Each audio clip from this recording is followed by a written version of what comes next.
네, 수고하셨습니다. 하나님께서 영광을 거두실 줄로 믿습니다. 자, 사도 바울이 제1차 전도여행을 하면서요, 오늘날 터키 중서부 지역에 있는 루스드라라는 성에 나면서부터 걸어본 적이 없는 사람을 고쳤습니다. 루스드라 성 사람들이 깜짝 놀라서 신들이 사람의 형상으로 우리 가운데 내려오셨다고 소리 질렀습니다. 제우스 신당의 제사장은 심지어 소하고 화원들을 가지고 와서는 바울과 바나바한테 신들이 내려왔으니까요, 제사를 지내려고 했습니다. 바나바를 보고는 사람들이 헬라의 최고 신인 제우스 신이라고 했고요, 바울을 보고는 설교를 하는 사람이기 때문에 언어의 신인 또 제우스 신의 대변인격인 헤르메스 신이라고 했습니다. 자, 오늘 사도행전 14장 5절 이하의 말씀을 먼저 좀 보시도록 하겠습니다. 14장 5절부터 보시죠. 지난주에 하셨던 이고니온 성에서 있었던 이야기죠. 자, 5절 보세요. 이방인과 유대인과 그 관리들이 두 사도를 바울과 바나바를요 모욕하며 어떻게 하려고 달려들었다고요? 돌로 치려고 달려들었어요. 그래서 그들이 알고, 바울과 바나바가 알고요, 도망하여 루가오니아의 두 성 어디와 어디로 갔습니까? 루스드라 성과 더베 성과 그 근방으로 가서 거기서 뭘 전했다고요? 복음을 전했어요.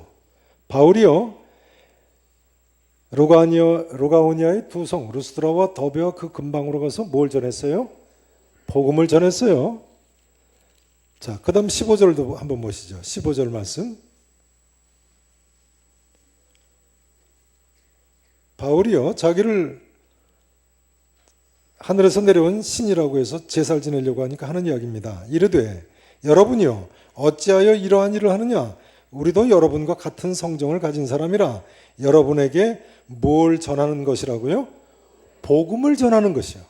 복음을 전하는 것은 이런 헛된 일을 버리고 천지와 바다와 그 가운데 만물을 지으시고 살아계신 하나님께로 돌아오게 함이라.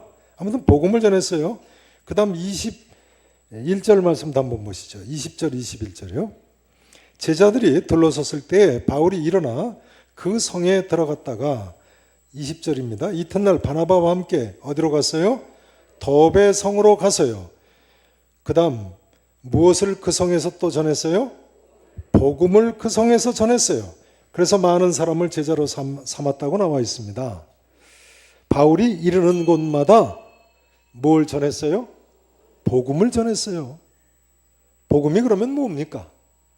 복음이 뭔가요? 바울이 바나바가 이처럼 때를 얻든지 못 얻든지 이르는 곳마다 전한 복음이 무엇입니까? 본래 복음이라는 단어는요, 헬라어로 유앙겔리온이라고 해서요, 기쁜 소식이라는 의미의 단어입니다. 본래 이 복음이라는 단어는 전쟁에서의 승리의 소식과 같은 기쁜 소식을 가리킬 때 쓰는 단어였습니다. 사도행전 11기하 7장 9절에 보면요, 복음이라는 단어가 이처럼 전쟁에서의 승리의 소식을 나타낼 때 쓰인 용례가 나와 있습니다. 이런 이야기죠.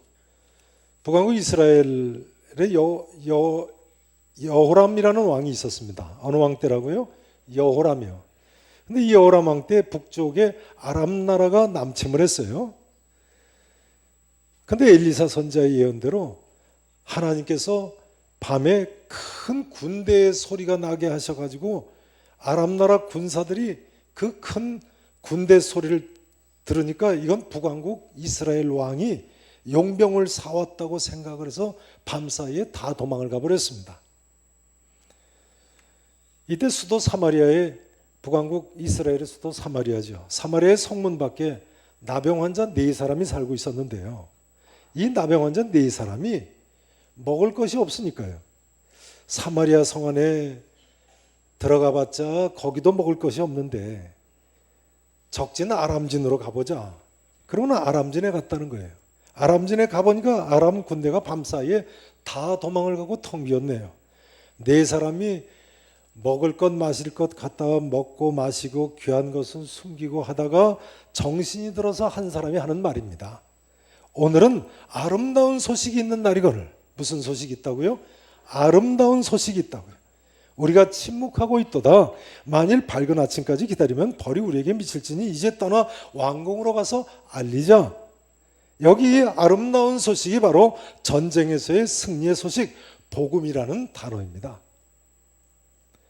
구약성경의 헬라어 번역본인 70인역 성경을 번역한 70인역 학자들이요, 바로 이 단어를 유앙겔리온, 복음이라는 단어로 번역을 했습니다.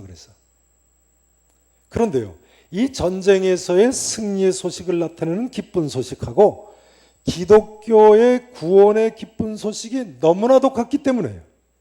기독교계에서 그 기쁜 소식이라는 단어를 빌려다가 차용해다가 쓴 거예요. 너무나도 같기 때문에. 사실 성경에 의하면 이 유앙겔리온, 복음이라는 기쁜 소식이라는 단어를 하나님의 인간 구원과 관련져서 제일 처음에 사용한 이는 인간이 아니라 천사입니다. 복음이라는 단어를 제일 처음 사용한 이가 인간이 아니라 누구라고요? 천사예요. 누가복음 2장에 보시면요, 천사가 베들레헴 목자들에게 나타나가지고 아기 예수의 탄생을 계시를 하죠. 그때 뭐라고 합니까? 보라, 내가 온 백성에게 미칠 큰 기쁨의 좋은 소식을 너에게 전하노라 하죠. 이때 좋은 소식을 전한다는 단어가 복음이라는 단어의 동사형으로 사용되고 있습니다. 그러니까 복음이라는 단어를 처음 사용한 것은 인간이 아니라 누구예요?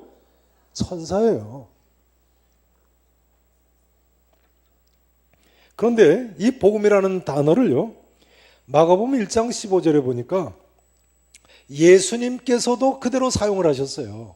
예수님께서 마가복음 1장 15절에 보면 때가 찼고 하나님의 나라가 가까이 왔으니 회개하고 복음을 믿으라고 외치셨어요. 예수님께서 이 땅에 오셔서 하신 모든 말씀을 한마디로 요약하자면 이 말씀이죠.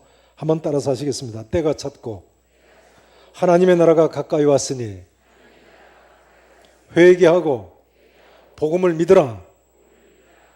예수님께서 그 유앙겔리온이라는 단어를 그대로 사용을 하셨어요. 그렇기 때문에 훗날의 제자들도 이 복음이라는 단어를 그대로 사용한 것으로 보입니다. 그래서 마가복음의 저자인 마가는 마가복음을 시작하면서요, 마가복음 1장 1절에서 뭐라고 시작하고 있습니까? 자, 마가복음 1장 1절 한번 같이 보시겠습니다. 마가복음 1장 신약성경 53페이지입니다.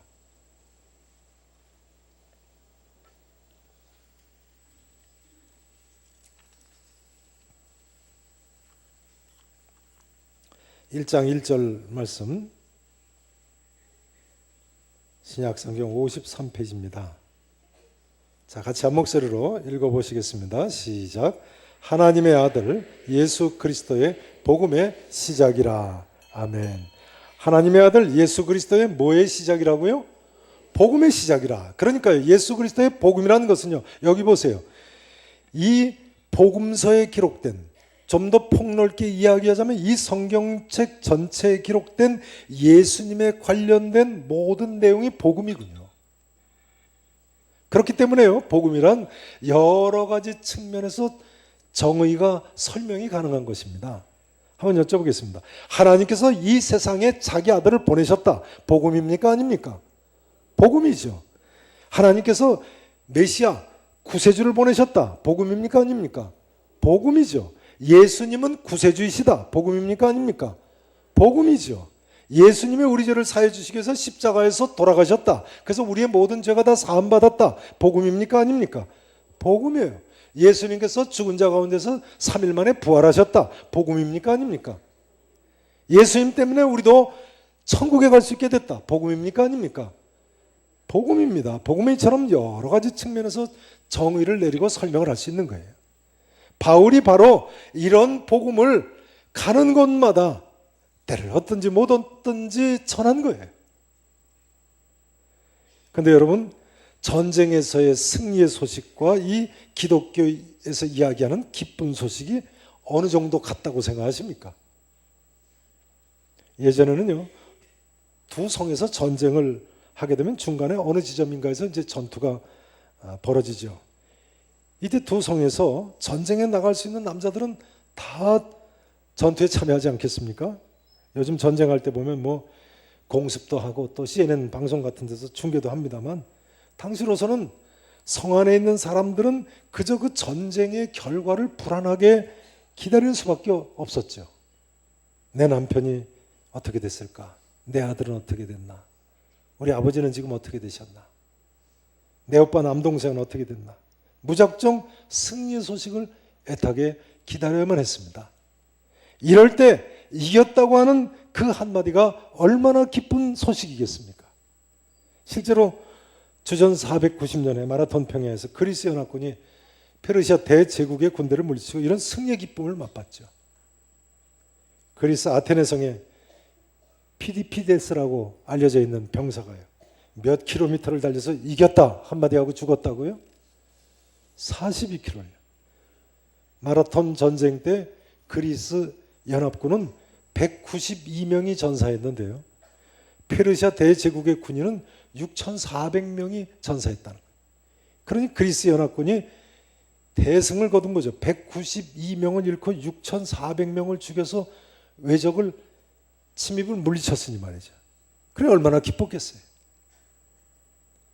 여러분, 만일 내가 이때 아테네 성에 사는 김씨라고 해보죠.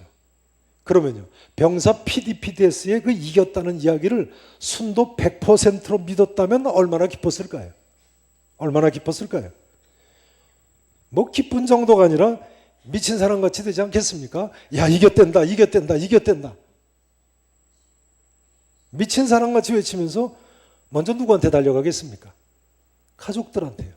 가까운 친지들한테. 어떤 사람은요, 절에 가면 전도하라고 하지 않는데 교회만 가면 전도하라고 한다고 그래요. 사실은요, 교회에서 전도하라는 건 비정상적입니다. 오히려 교회에서는요, 이렇게 이야기할 수 있어야 됩니다. 다른 사람이 보면 정신이 좀 이상하신 분으로 아니까 전도를 조금 좀 절제해서 하시라고. 저도 이런 교회에서 좀 목회 좀 해봤으면 좋겠어요.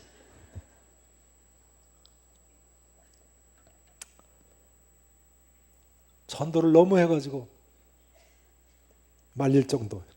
사실 그게 정상이에요. 아테네 성에 순도 100%로 이겼다는 그 전쟁에서의 승리의 소식을 믿는 사람이 있다면 그렇지 않겠어요? 미친 사람같이 보이지 않겠어요? 이제 이런 김씨라는 사람하고 정반대로 이번에 아테네 성에 사는 이씨라는 사람을 생각해 보시죠. 병사 피디피데스의 이야기를 전혀 믿지 않았다면 어땠을까요? 계속 불안해하고 초조해하고 공포에 떨었겠죠. 신경이 과민한 사람 같으면 아예 미쳐버릴 사람도 있을 겁니다.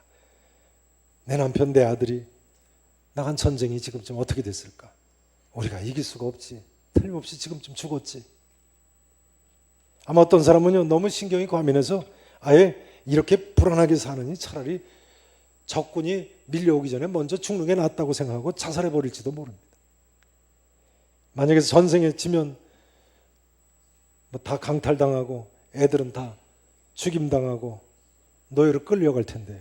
성과 집이 흔적도 없이 다 불타버리고 없어져 버릴 텐데, 실제로 북왕국 이스라엘을 멸망시킨 아시리아 대제국 같은 나라는요, 역사상 가장 잔인한 나라로 알려지고 있어요.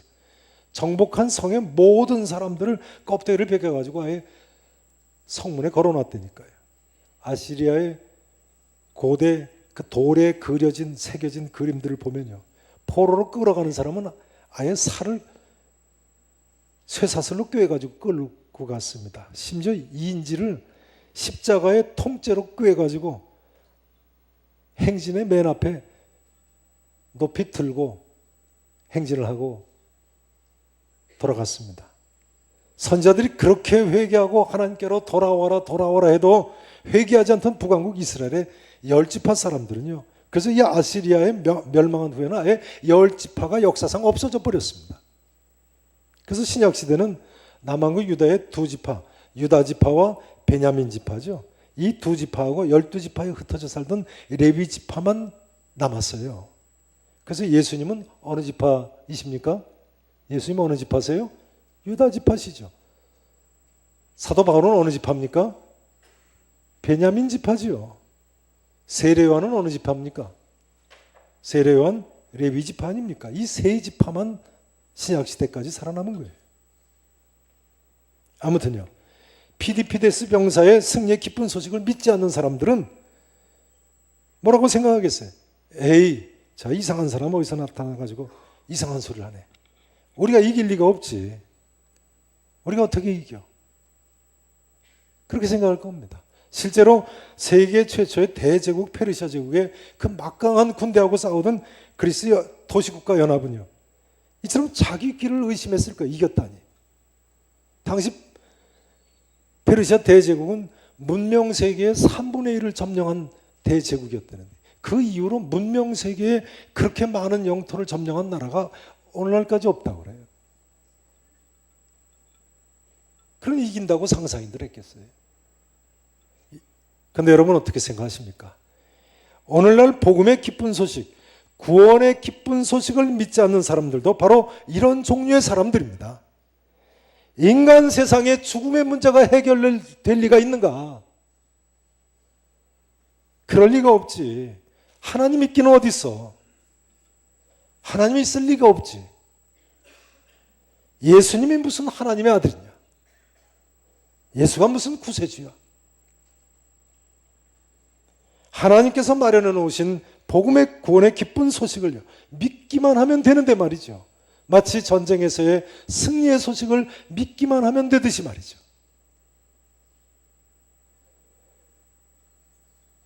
그런데 사실을 말씀드리자면요, 우리가 믿는 이 복음의 기쁜 소식은요, 전쟁에서의 승리의 기쁜 소식하고는 비교할 수 없이 더 기쁜 소식입니다. 공감하십니까? 틀림없어요. 생각해 보세요. 아테네 성에 그 김씨라는 사람, 아무리 비록 전쟁에서 이겼다고 해도 불과 몇 년, 몇십 년 더 사는 것 아니겠습니까? 이 세상이 얼마나 험합니까?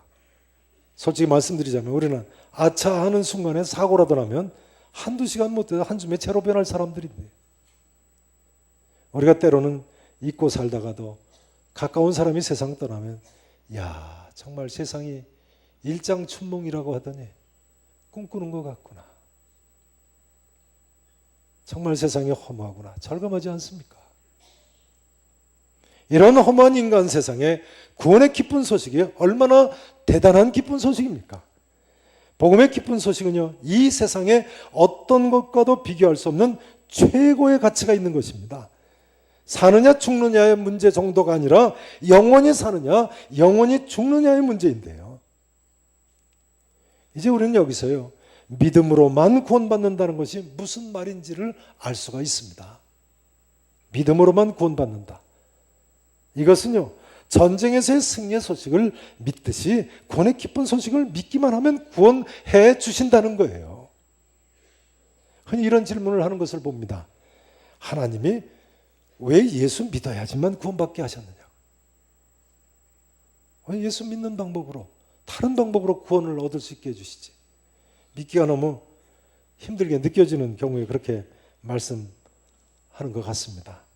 어떤 사람들은요, 하나님께서 돈 100원씩만 내면 구원시켜 주시지 왜 믿음으로만 구원 얻게 해주셨냐? 100원씩만 내면 구원받게 해주시면 모든 사람이 다 구원받을 텐데. 그렇습니까?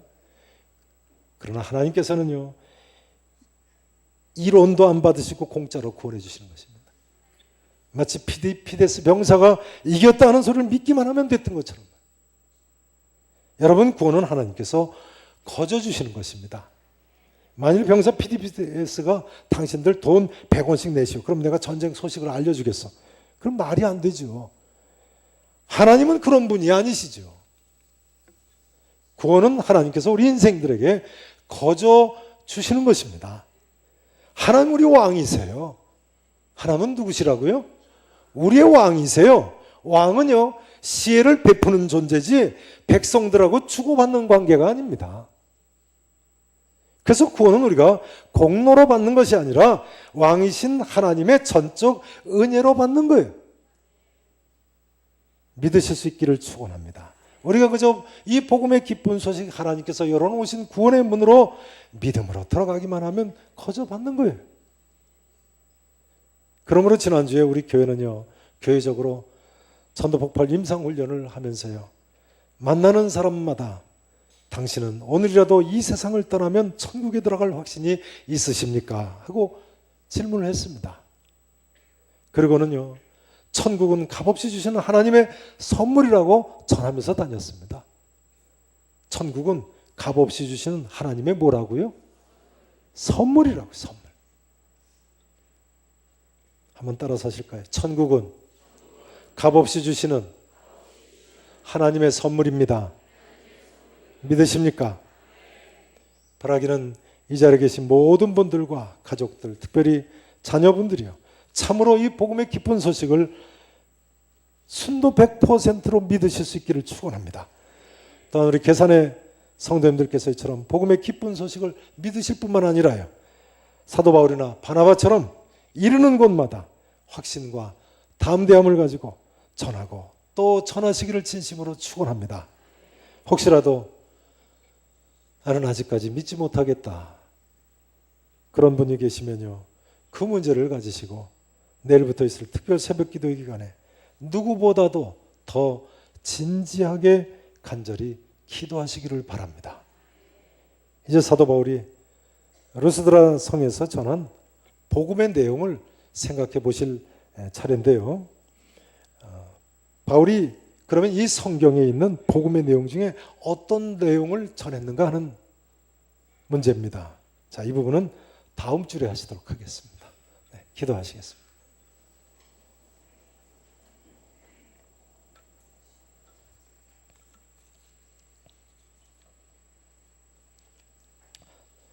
성도 여러분, 이 시간 이 질문을 드리지 않을 수 없습니다.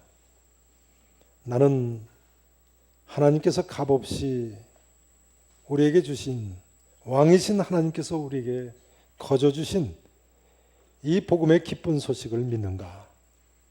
스스로에게 반문해 보시기를 원합니다. 믿으신다면 이제 이 복음에 합당한 삶을 사시기를 진심으로 축원합니다. 혹시라도 나는 아직 믿지 못하겠습니다, 목사님 저를 위해서 기도해 주세요 하시는 분이 계시다면 그 문제를 가지고 내일부터 있을 특별 새벽 기도의 기간에 함께 기도하기를 원합니다. 여러분, 반드시 믿으셔야 합니다. 이 믿음이 없이는 이 세상은 사실을 말씀드리자면 허무해서 살 수가 없습니다. 일장춘몽과도 같은 인생에 소망을 두고 살다뇨. 여러분, 이 복음의 기쁜 소식이 여러분의 것이 되시기를 진심으로 축원합니다. 여러분의 자녀들의 것이 되기를 진심으로 축원합니다. 우리같이 이 문제를 가지고 믿으시는 분들은 감사하고, 또 아직 믿지 못하는 분들을 위해서 나도 바울과 바나바처럼 이 복음을 전하기를 원합니다. 기도하시고, 또 나는 아직 믿지 못하겠습니다 하는 분들은 그 문제 가지고 다른 기도하지 마세요. 그 문제부터 해결받으셔야 됩니다. 인생의 의미가 달라집니다. 가장 가치 있는 인생의 가치를 부여하는 이 복음의 기쁜 소식을, 하나님께서 주신 선물을 믿을 수 있기를 원합니다. 하나님 앞에 한번 같이 기도하시고 제가 기도하고 마쳤으면 좋겠습니다. 우리 같이 함께 기도하시겠습니다. 할렐루야. 하나님 아버지 감사합니다. 우리는 무익한 종들이로되 아무 공로 없사오되 하나님 아버지께서 우리에게 이런 놀라운 은혜를 베풀어 주셨습니다. 아버지 하나님, 복음의 기쁜 소식을 우리에게 허락하신 주님을 믿음으로 하나님 아버지, 참으로 우리의 남은 삶이 이 복음에 합당한 삶이 되게 해주시옵시고, 아버지 하나님, 이 시간 머리 숙인 형제들에게 이 복음의 기쁜 소식을 믿고 이 복음에 합당한 삶을 살게 해주시옵소서. 아버지 하나님, 전쟁에서 승리의 소식과 비할 바 없는 이 놀라운 기쁜 소식을 저들로 믿게 하시고 저들의 자녀들로 믿게 해주시옵시고, 아버지 하나님, 온 가족이 믿게 해주시옵시고 온 교들이 믿게 해주시옵소서. 이 지역 방황하는 이들이 주께로 이 복음 가운데 나올 수 있게 해주시옵시고, 이 민족이 예수 그리스도의 놀라운 구원의 기쁜 소식으로 인해서 변화되게 해 주옵소서. 아버지 하나님, 모든 백성 모든 민족에게 이 복음을 전할 수 있는 우리의 삶이 되게 하옵소서. 오 주님 감사합니다. 주님 감사합니다. 우리의 남은 삶 영생의 순간까지 아버지 하나님 감격하며 감사하며 살게 하옵소서. 아버지 하나님 감사합니다. 이 놀라운 은혜의 선물을 저에게 허락하셨습니다. 아무리 생각해도 우리는 이 영생의 구원의 기쁜 소식을 거저 받을 만한 자격 없는 사람들이로되 우리 주님 우리에게 허락하셨습니다. 하나님 앞에 감사하며 찬송하며 하나님께 영광 돌리며 남은 삶 믿음으로 이 복음 전하며 살 수 있는 우리와 우리의 자녀들이 되게 해 주옵소서. 감사하고 살아계신 예수 그리스도 이름으로 간절히 기도합나이다. 아멘.